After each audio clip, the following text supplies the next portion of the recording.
রাসেল রাসেল কোথায় যাচ্ছ তুমি? দাঁড়া, এত হাঁপায় যাচ্ছ কেন? কোথায় যাচ্ছ? আমি যাচ্ছিলাম বিলির মধ্যে। হ্যাঁ। আমার গরুটা তো সকাল ধরে খুঁজে পাচ্ছি না। কি বলো তুমি? সকাল ধরে পাচ্ছি, আপনি কি দেখেছেন নাকি? তোমার কি কালারের গরু? গরু একটা লাল কালারের গরু। হ্যাঁ হ্যাঁ, আমি তো ওই সামনে দেখছিলাম যাচ্ছে, বাড়ায় যাচ্ছে। আমি সেখানে যাচ্ছি। হ্যাঁ, ওই শিয়াব বাড়িতে গেরের বেরিয়ে আছে, ওই বেরিতে গেছে। হ্যাঁ হ্যাঁ, শিয়াব বাড়ি। আপনি কি যাবেন ওদিকে? চলেন একটু, আমি একা কাটিয়ে উঠতেছি না, আপনি সাথে যদি আনতে খুব উপকার হতো আমার ভাই। আসলে যার যার অনুরোধ করার দরকার নেই, তোমার যে অবস্থা তার তুমি স্টেপ করতে পারো যে দেখি চলো দেখি তোমার সাথে। একটু শান্ত হন, শান্ত হন শহীদুল ভাই, আমি কি বলবো সেই দুঃখের কথা, আমার শেষ সম্বলটুকু ভাই। এটুকু যদি হারাই যায় ভাই, একটু শান্ত হন।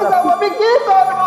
ওরে ভাই, দেখতেছি তো, দেখি আপনার গরু তো কোথায় গেছে, দেখি একটু খুঁজে দেখা। বুঝতে পারছি একটু না। সামনের দিক চলেন তো, ওই পাড়ায় দেখে কি ব্যাপার। কি ব্যাপার? পানির ভিতরে পানির মানুষ ভিতরে দেখা কি? যাচ্ছে না?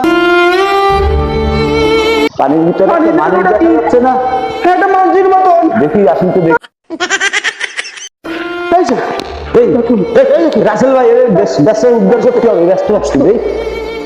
এখন আমি কার কি যায়?